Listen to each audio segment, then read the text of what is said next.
Oke, halo semuanya. Ini adalah podcast bukan perdana sih kalau buat gua, tapi perdana untuk gua dan teman gua ini. Sebelumnya kenalin dulu nama gua Rico Virel dan di sini ada teman gua juga. Coba lu kenalin diri lu siapa? Oke, jadi nama gue Ivan Fauzan, ya biasa dipanggil Ivan sih.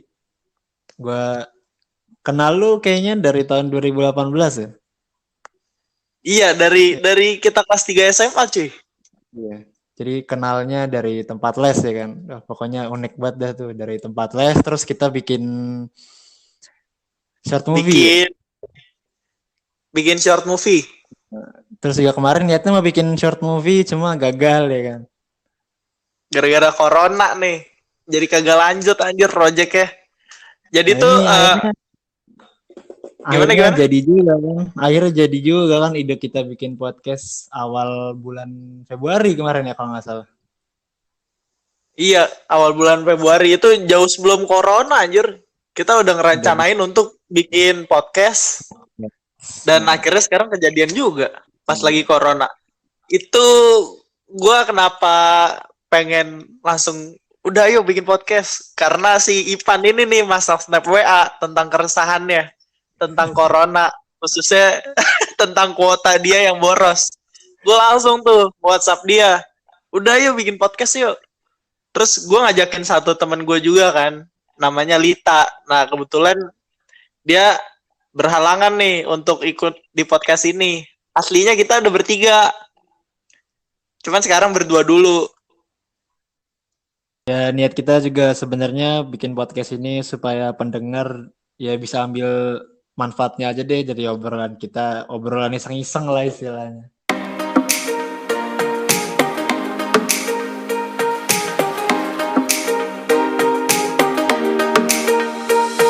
Iya. Jadi lu udah hari keberapa Gila. Pan di rumah Pan? Anjing tahu. Gua terakhir itu Maret tengah terakhir gua keluar rapat buat bahas Gila lama banget. buat bahas Maret, konser. Maret, Mei. Setelah itu lu udah di rumah aja tuh. Iya di rumah aja. Keluar paling jauh cuman ke rumah saudara gua doang ngambil sembako. Udah itu dong. Buset. Kalau gue awal-awal masuk kuliah tuh, kalau nggak salah awal Maret deh. Terus pas pertengahan ada kebijakan untuk kuliahnya jadi dialihin ke Di online. rumah. Wah, terus ada kebijakan PSBB juga kan. Iya. Wah gila sih. Daerah rumah gue langsung sepi banget anjir. Apalagi sekarang bulan puasa kan. Biasa sore ada yang jualan takjil-takjil, terus pedagang-pedagang. Itu beneran sepi gila. Kalau di Kalau di lu gue gimana?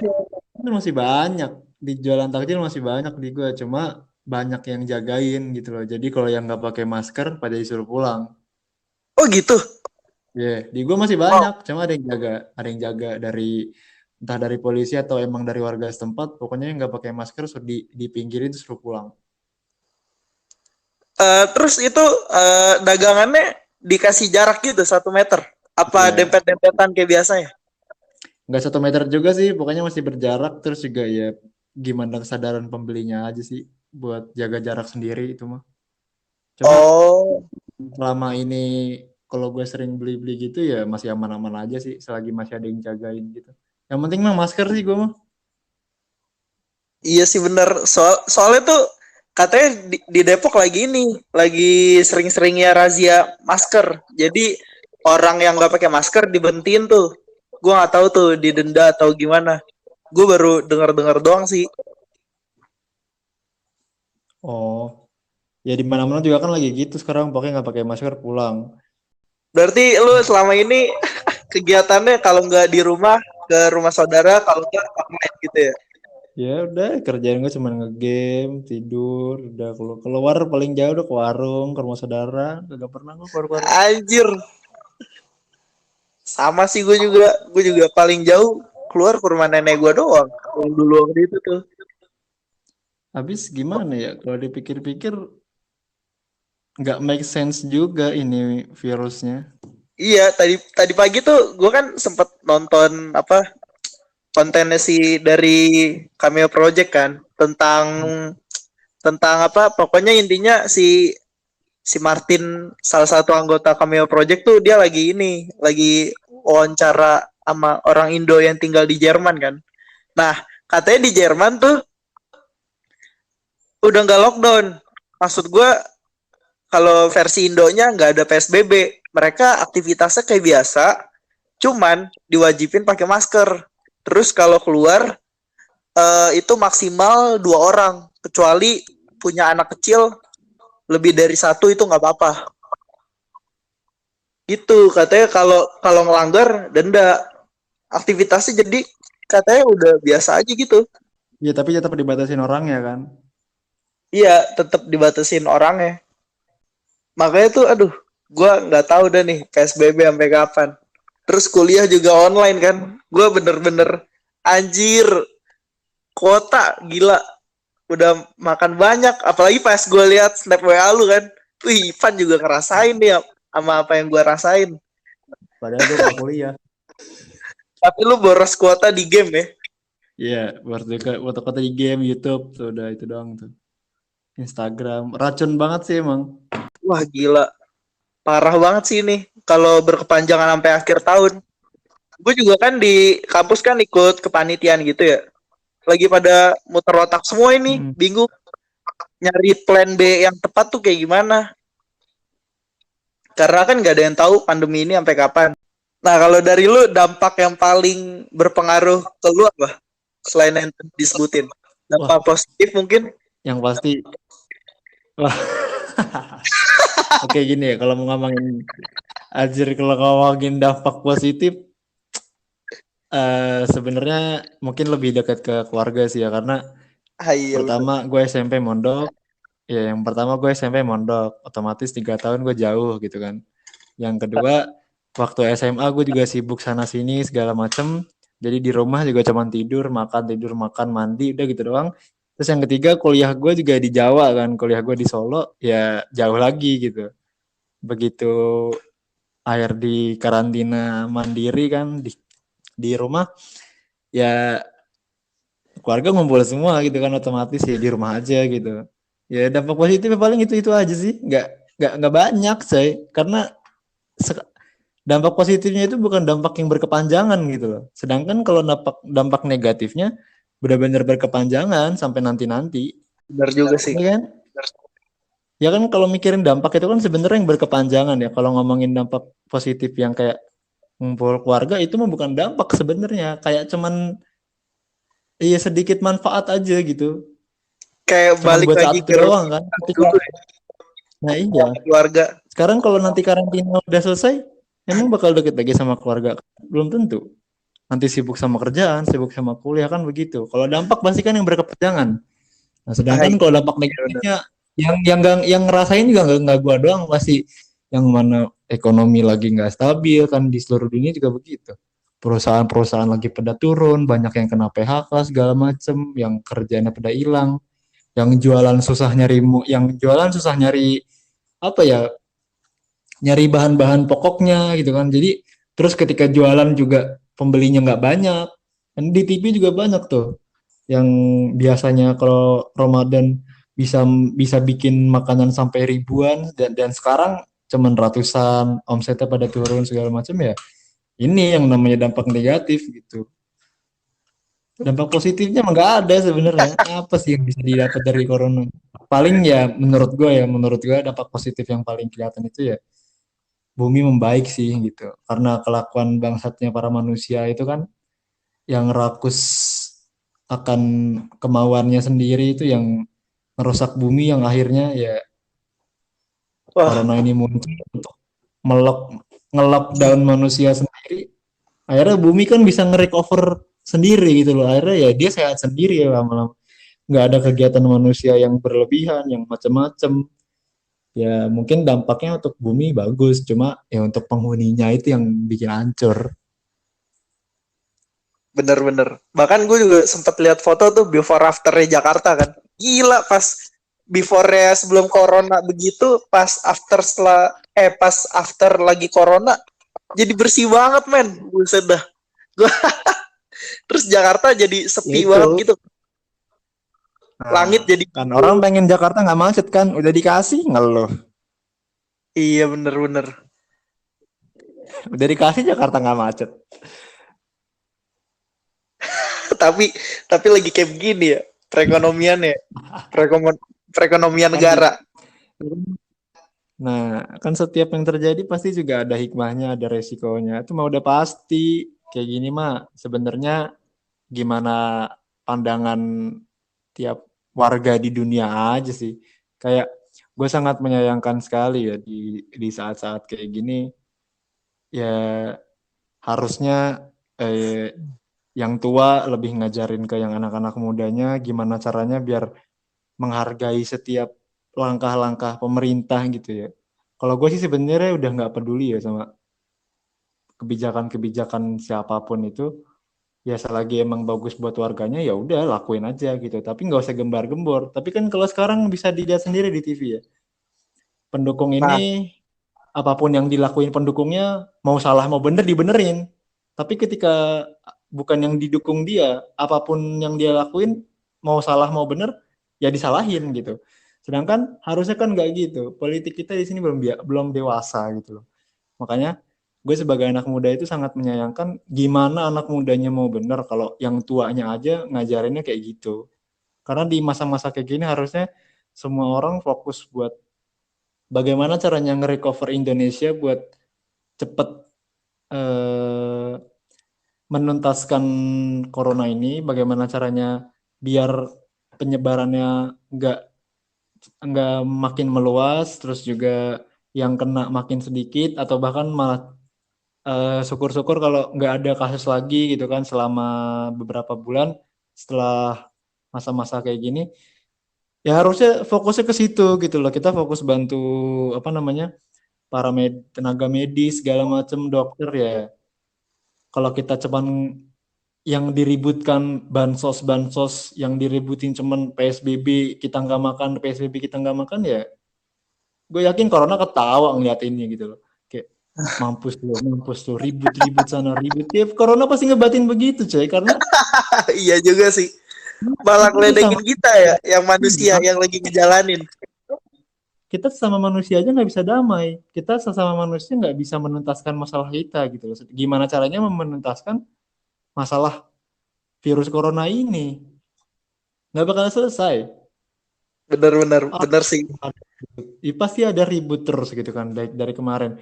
Lu kalau ngelihat kemarin ada tuh kalau nggak salah di Bogor yang bansosnya akhirnya rame ribut karena petugasnya kewalahan, akhirnya social distancingnya nggak berjalan, orang pada desak-desakan sampai mungkin bisa jadi pada hampir mau mati kali ya karena takut nggak kebagian karena mindsetnya orang kita itu takut nggak kebagian. Oh iya bener. Pantes ya, gue juga pernah baca tuh salah satu YouTuber pengen ngadain bansos, cuman gak jadi karena takut kurang gitu apa yang dikasih ke orang lainnya. Karena kan lu tahu sendiri kayak yang lu tadi bilang mindset kita tuh takut nggak kebagian terus kan. Otomatis ketika seseorang mau ngasih sesuatu, wah udah tuh, udah kayak ikan ngedatengin pelet yang lagi ngumpul banyak, langsung berebutan, berebutan, Kan berebutan. kalau Bener ngandelin sih. pemerintah doang nggak bisa. Kalau kita ngandelin pemerintah doang nggak bisa. Mau pemerintah sebagus apapun, lagi masa-masa kayak gini untuk ngasih makan semua warganya, gue yakin sih nggak bakal bisa. Lihat aja negara sebesar Amerika, Jerman, Rusia aja yang sampai sekarang kewalahan masih ngadepin corona. Yang Amerika aja sekarang udah belasan ribu kan yang meninggal segala macam. Ya Iya. ini buktinya gitu loh. Mereka negara-negara maju aja kewalahan. Kalau negara kita yang masih berkembang kewalahan ya menurut gue wajar gitu. Cuma entah kenapa mindset orang kita itu masih bersumbu pendek ya. Jadi mereka cuma ingin enaknya aja, nungguin pemerintah segala macam ya nggak bisa gitu. Pemerintah juga mereka masih mikirin segala macam kan. Ya gue sebenarnya yang tadi gue mencoba untuk dewasa aja ya dalam hal entah politik atau entah di masa-masa seperti ini. Yang mana ya kalau emang kebijakan siapapun itu bagus, ya udah, gue sih alhamdulillah gitu loh kalau emang dia masih punya kebijakan bagus. Tapi kalau emang salah ya patut dikritik. Kalau lu lihat-lihat sekarang kan enggak, yang kalau si A salah, yang si B langsung nyerang. Kalau yang si A bener, tetap aja diserang sama si B. Ya begitu Berarti sebaliknya, yang si B bener, pokoknya yang A nganggap aja salah. Kalau yang si lebih B ini ya, salah, wah langsung diserang terus. lebih memandang kubu berarti ya. Nah, iya benar. Lebih lebih Orang-orang tuh memandang nggak kubu. Jadi ngelihat ke nggak isi dewasa. yang disampaikan gitu ya. Iya, nggak dewasa. Makanya kalau sampai nanti pemudanya melakukan hal yang sama seperti ini, nah ini jangan salahkan anak mudanya bagaimana nanti ke depannya masa depan negara kita gitu. Gue sangat menyayangkan di situ aja sih. Kenapa tidak apa ya? Kenapa nggak fokus untuk menyelesaikan yang sekarang? Kenapa masih cari perhatian, masih cari apa ya, masih cari dukungan sana sini, itu kata gue nggak penting sih Bener, itu. bener Itu kenapa banget. masih ada sampai sekarang? Malah ajang kayak gini tuh malah mereka jadiin untuk ningkatin citra diri mereka nggak sih? Kayak kita tuh Nah, ngeliatnya, iya. wah, gue tahu nih pencitraan gitu-gitu. Kayak bikin kita udah sadar gitu atas apa yang mereka lakuin ya. Terus menurut lu gimana nih peran kita sebagai anak muda di tengah pandemi kayak gini baiknya kayak gimana? Apalagi kan lu tahu sendiri kan orang tua kita kan kalau udah isu-isu kayak gitu kan contohnya langsung panik buying, beli ini itu, beli masker banyak walaupun harga mahal. Nah, baiknya peran kita sebagai anak muda tuh gimana sih menurut lu? Kalau dari pikiran gue sendiri sih ya, sebenarnya kita nggak bisa berbuat banyak gitu. Jujur aja, gue sendiri juga udah nggak bisa berbuat banyak karena ya semua gerakan kita juga dibatasi gitu. Cuma yang pasti yang pengen banget gue, maksudnya yang pengen banget gue sebarkan ke orang-orang lain itu, cobalah untuk berpikir lebih dewasa dan lebih jernih gitu. Karena ketika mindset lu sudah terbiasa untuk berpikir ke depannya bagaimana, itu udah enak gitu. Maksudnya ya kayak yang tadi kita omongin ya, yang masalah mindset orang kita itu masih belum dewasa segala macam. Takutnya anak-anak muda sekarang itu mindsetnya seperti itu gitu loh, masih kubu-kubuan Hmm, segala macam hmm. dan masih bersumbu pendek. Jadi yang gue pengen ya sebenarnya sekarang ini anak muda, kalau jujur dari gue, kita nggak bisa berbuat banyak. Karena apa? Eh, kita mau bantu finansial nggak ada. Kita mau bantu tenaga, semua kegiatan kan dibatasi kan. Jadi kita mau buat Hmm, apa? Nggak bisa.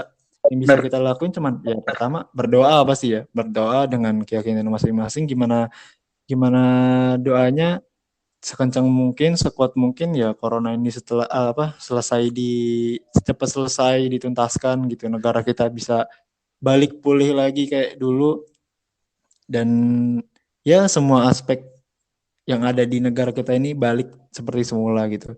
Yang pasti gue sih pengennya semoga ya pemuda-pemuda kayak kita ini mindsetnya itu tidak kekanak-kanakan ya, maksudnya tidak bersumbu pendek gitu. Gimana caranya kita mikir ke depannya itu bisa berbuat lebih, ya bisa lebih kreatif lagi. Setelah corona ini kita mau ngapain itu udah harus dipikirin sih sebenarnya. Entah yang mau kuliah lanjut langsung kuliah, yang mau kerja ya kerja gitu. Ya kalau kita masih mikirin terpuruknya di masa-masa seperti ini ya nggak akan selesai gitu. Karena kita nggak bisa ngandelin siapapun kecuali ya mukjizat dari Tuhan gitu. Berarti balik lagi ke cara pikir kita ya dan mindset kita ya. Kalau mindset kita udah bener, kita tularin ke orang lain, terus kita kasih sedikit masukan atau edukasi, baru deh orang lain terserah mau ngapain gitu ya. Yang penting bagaimana caranya kita bisa mengatur mindset kita menjadi lebih positif dan berpikir jangka panjang gitu ya.